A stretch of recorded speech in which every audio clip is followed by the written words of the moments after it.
اسلام کے دو خلیفہ سیدنا ابو بکر صدیق اور سیدنا عمر رضی اللہ تعالیٰ عنہ، نہ ابو بکر صدیق رضی اللہ تعالیٰ نے اپنے دور خلافت میں کوئی قربانی کی ہے، نہ سیدنا عمر رضی اللہ تعالیٰ نے اپنے دور خلافت میں کوئی قربانی کی ہے۔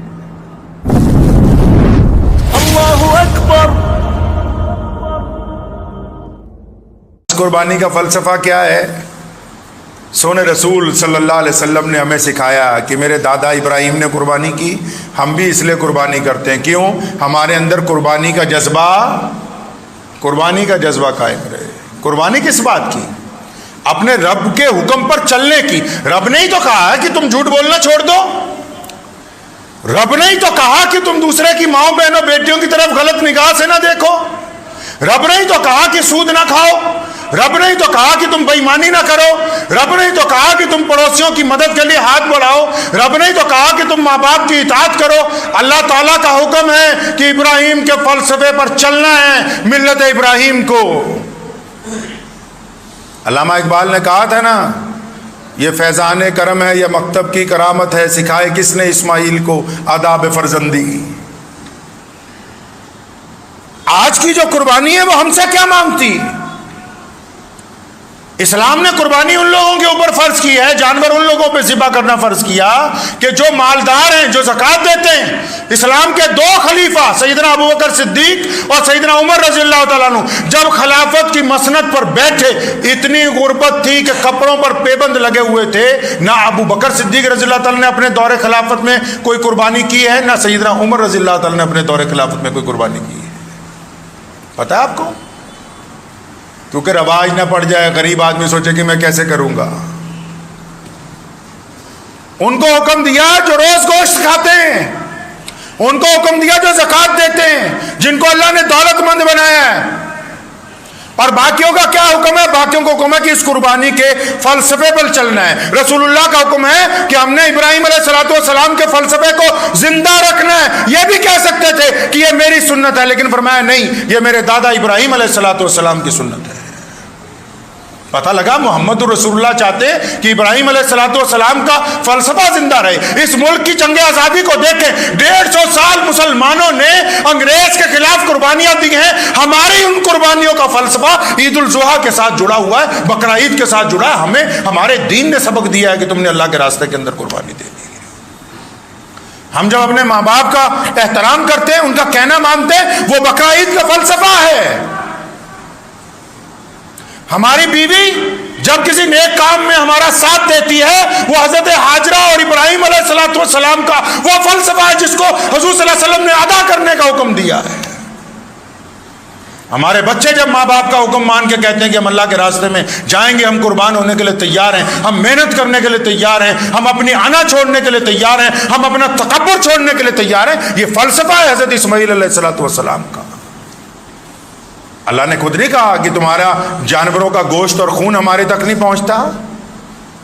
تمام ائمہ نے مستند احادیث میں اس حدیث کو نقل کیا۔ رسول اللہ صلی اللہ علیہ وسلم نے فرمایا کہ جو جانور ذبح کیے جاتے ہیں ان کا خون اور گوشت ہم تک نہیں پہنچتا، تمہاری نیتیں پہنچتی ہیں۔ کیا نیت ماں باپ کی اطاعت ہے؟ کیا نیت ماں کی فرما برداری ہے؟ کیا نیت بھائیوں کے ساتھ صلہ رحمی ہے؟ کیا نیت پڑوسیوں کے ساتھ محبتیں ہیں؟ کیا نیت مانگنے والے کو دینے کی ہے؟ کیا نیت دوسروں کی آنکھوں میں شرم و حیا ڈالنے کی ہے؟ کیا نیت دوسرے کی بہن بیٹی کی عزت کو برقرار رکھنے کی ہے؟ اگر نیتیں اچھی ہیں تو پھر یہ قربانی قبول ہے، اگر نیتیں خراب ہیں تو پھر قربانی قبول نہیں ہے۔ یہ کس نے کہہ دیا کہ بس ایک بکرا ذبح کرو قربانی قبول ہو گئی؟ اللہ فرماتے ہیں انما الاعمال بالنیات کما قال النبی صلی اللہ علیہ وسلم۔ فرمایا رسول اللہ نے کہ ہم تو بندے کی نیت دیکھتے ہیں۔ آج کل تک کئی ایسے ہے بکرا ذبح کرن گے تے فریج بھی چھوٹا پی جاتا، بڑا فریزر لے آگے سارا ہی رکھ لینا ہے۔ جانور اس لیے ذبح کرتے ہیں کہ ان لوگوں تک اچھا فوڈ پہنچے، اچھا کھانا پہنچے جو ترستے ہیں اچھے کھانے کو۔ اس لیے نہیں ذبح کرتے کہ اس کے سارے حصے ہم ہی رکھ لیں۔ اس لیے کرتے ہیں قربانی کہ اللہ نے ہم کو مال دیا ہے تو ہم ان لوگوں تک پہنچائیں بہترین کھانا جن کو نصیب نہیں ہے۔ قربانی کا فلسفہ یہی ہے کہ ہم میں کرنا چھوڑ دیں، ہمارے اندر جو تکبر ہے اس کو بھی ذبح کرنا ہے، ہمارے اندر جو جھوٹی انا ہے اس کو بھی ذبح کرنا ہے، ہمارے اندر جو جھوٹی شان و شوکت ہے اس کو بھی ذبح کرنا ہے۔ یہ جو عادت پڑی ہے کہ ہر کام کرنے کے بعد فیس بک پہ ڈالنا ہے کہ ہم نے 10 کلو کی آٹے کی تھیلی ایک غریب عورت کو دے دی، یہ جو غرور ہے اس پہ بھی چھری پھیرنی ہے جب تک یہ گردن نہ جھک جائے۔ پڑھیں قرآن پاک، فرمایا ابراہیم اور اسماعیل نے اپنی گردنیں جھکا دی اپنے رب کے آگے۔ ایک گردن نے جڑا تون چ سریا پھسیا ہوا ہے کہ میں تو 20 بکرے قربانیاں کرنی ہے، 25 کرنی ہے، لوگوں کو پتہ ہونا چاہیے، وہ قربانی نہیں ہونی۔ قربانی تب ہوگی جب آپ اپنے سے غریب کے ساتھ جھک کر ملیں گے، جب آپ اپنی آواز کو اپنے ماں باپ کی آواز سے نیچی رکھیں گے۔ یہ کس نے سمجھا دیا کہ صرف جانور قربان کرنے سے بقرعید کا مقصد پورا ہو جائے گا؟ اپنی انا کو، اپنے تکبر کو، اپنے غرور کو، اپنی جھوٹی شان و شوکت کو، اپنی دولت کو، اپنی ان بے حیا آنکھوں کو، اس بدتمیز زبان کو جب تک آپ لگام نہیں ڈالیں گے، جب تک اس کو اللہ کے راستے کے اندر قربان نہیں کریں گے، جتنے مرضی بڑے جانور قربان کر لیجئے، کوئی قربانی قبول نہیں ہونے والی۔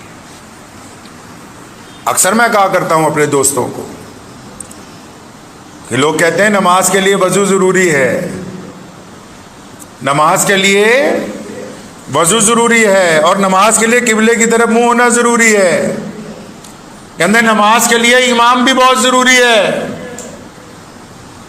تو اگر نماز کے لیے یہ چیزیں ضروری ہیں تو نماز کے لیے ماں باپ کی اطاعت بھی ضروری ہے، نماز کے لیے بیوی کے ساتھ رضامندی بھی ضروری ہے، نماز کے لیے بھوکے پڑوسی کے گھر میں کھانا پہنچانا بھی ضروری ہے۔ یہ کس نے فلسفہ سکھا دیا کہ لوگوں کے دلوں کو تکلیف پہنچاؤ، بولو ہم قربانی کر رہے ہیں؟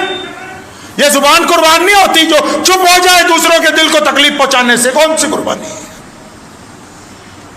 دوسروں کو دکھانے کے لیے قربانی ہو رہی ہے کہ جی ہم 2 لاکھ کا بکرا لے آئے، 5 لاکھ کا لے آئے ہیں، کہ جی اس بکرے پہ اللہ کا نام لکھا ہوا ہے، اس کے لیے اس کی قیمت 10 لاکھ روپے ہے، اور یہ جو حافظ قرآن جن کی چھاتی کے اندر قرآن پورے کا پورا محفوظ ہے ان کی تنخواہ 10,000 روپے ہے، تو اس وقت تمہیں شرم و حیا نہیں آتی ہے؟ کون سا فلسفے پہ چلنا چاہتے ہو؟ دین میں کوئی جگہ نہیں نمائش کی، دین میں کوئی جگہ نہیں غرور کی، دین میں کوئی جگہ نہیں تکبر کی، دین کے اندر کوئی جگہ نہیں بے حیائی کی، دین کے اندر سراپا اللہ تبارک و تعالیٰ کی اطاعت ہے، محمد رسول اللہ کا کہنا ماننا ہے۔ جو بندہ دین کے اندر سرکشی کرنا چاہتا ہے وہ دین میں عزت پا نہیں سکتا ہے۔ اس لیے 2 لفظوں میں قربانی کے فلسفے کو سمجھ لیں۔ مجھے بہت سارے لوگوں نے کہا کہ یہ بتا دینا کون سا جانور کریں کون سا نہ کریں، کون سے جانور میں کتنے عیب ہوں ہو جائے گی، کہ کون سے جانوروں میں کتنے ہو وہ نہیں ہوگی۔ تو میں نے انہیں محبت سے کہا، میں کہا اس پہ تو ساری دنیا ہی بات کر رہی ہے، صبح شام فون ہی اسی بات کے آ رہے ہیں کہ جی کان کٹا ہوا ہے، پیر پہ نشان ہے، قربانی ہوگی نہیں ہوگی۔ یہ جو دل کے اندر غرور اور تکبر بھرا ہوا ہے، ذرا اس کے اوپر بھی تھوڑی سی گفتگو ہو جائے۔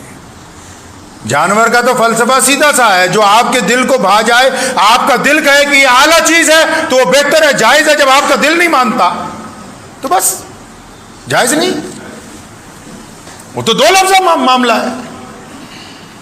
تو اس لیے اپنے دل کو تابع کریں اللہ اور اس کے رسول کے۔ ابراہیم علیہ السلام نے سکھایا کہ دیکھو میں نے اللہ سے دوستی کی، میرے رب نے خواب میں کہا کہ ابراہیم بیٹا قربان کرو، بیٹے کو کہا، بیٹا بھی کہتا ابو جی جیسا آپ کا رب چاہتا ہے میں بھی وہی کروں گا۔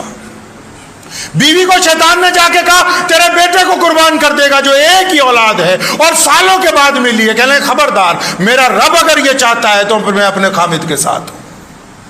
تو کبھی گھر میں بیٹھ کے کسی کی بھلائی کا پروگرام بھی بناؤ، کبھی گھر میں بیٹھ کے یہ بھی سوچو کہ ہم نے قربانی دینی ہے اس جھوٹی شان و شوکت کی جس کی وجہ سے اپنے سکے بھائی سے ناراضگی ہے سالوں سے، کہ اس عید پر اس جھوٹی شان و شوکت کی قربانی دیتے ہوئے اس کے دروازے پہ پہنچیں گے، دروازہ کھٹکھٹا کے کہیں گے کہ اللہ واسطے مجھے معاف کر دے، ہم اس کے گلے ملیں گے۔ کبھی ایسی قربانی دینے کی بھی کوشش ساتھ میں کی جائے گی کہ نہیں؟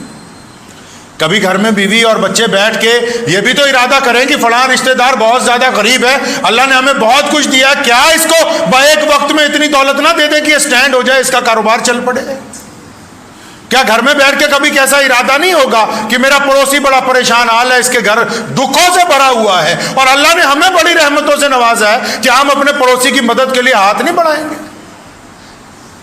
قربانی کا فلسفہ مسلمان کو سکھاتا ہے. اس ملک کی جنگ آزادی آپ اگر تاریخ اٹھائیں گے 1857 کی، بے شمار علماء نے قربانیاں دی ہیں، دلی سے میرٹھ تک، دلی سے کلکتے تک، اور دلی سے لدھیانہ تک، لدھیانہ سے پشاور تک. سن 1857 میں کوئی درخت ایسا نہیں ہے جی ٹی روڈ پر جس میں علماء کی لاشیں نہ انگریز نے لٹکائی ہوں. کیوں؟ یہ فلسفہ ہمیں محمد الرسول اللہ نے دیا ہے.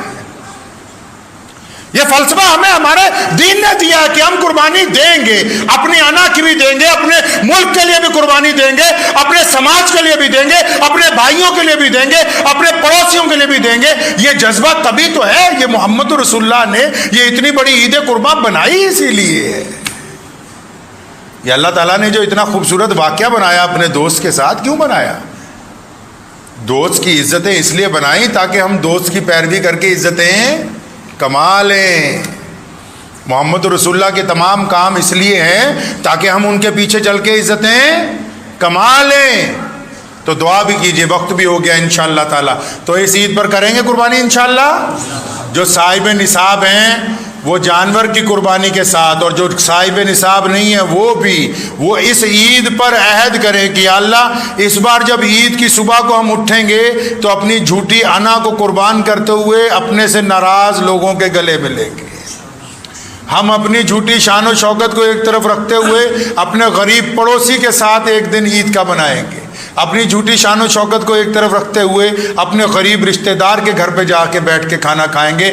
اگر ہم اپنے آپ کو قربان کرنے کے لیے تیار رہیں گے تو یاد رکھیں جو محمد رسول اللہ کی پیروی پہ آ گیا، ابراہیم علیہ السلام کی جس طرح یاد تازہ کی جاتی ہے نا، جس نے رسول اللہ صلی اللہ علیہ وسلم کی پیروی اختیار کر لی، جس نے محمد الرسول اللہ کا طریقہ اختیار کر لیا، جس نے رسول اللہ کی طرح غریبوں پر رحم کیا، جس نے رسول اللہ کے کہنے کے مطابق ماں باپ کی اطاعت کی، جس نے رسول اللہ کے کہنے کے مطابق پڑوسیوں سے محبت کی، جس نے رسول اللہ کے کہنے کے مطابق بھٹکے ہوئے کو راستہ دکھایا، جس نے رسول اللہ کے کہنے کے مطابق غریبوں کو کھانا کھلایا، جس نے رسول اللہ کے کہنے کے مطابق ایسے غریب کی مدد کی جس پر گنڈے راج کرنا چاہتے تھے اور گنڈوں کے ساتھ جا کے ٹکرا گیا، وہ آج بھی عزت پائے گا اور کل قیامت کے دن بھی اللہ تعالیٰ اس کو عزتوں کا تاج پہنائیں گے انشاءاللہ.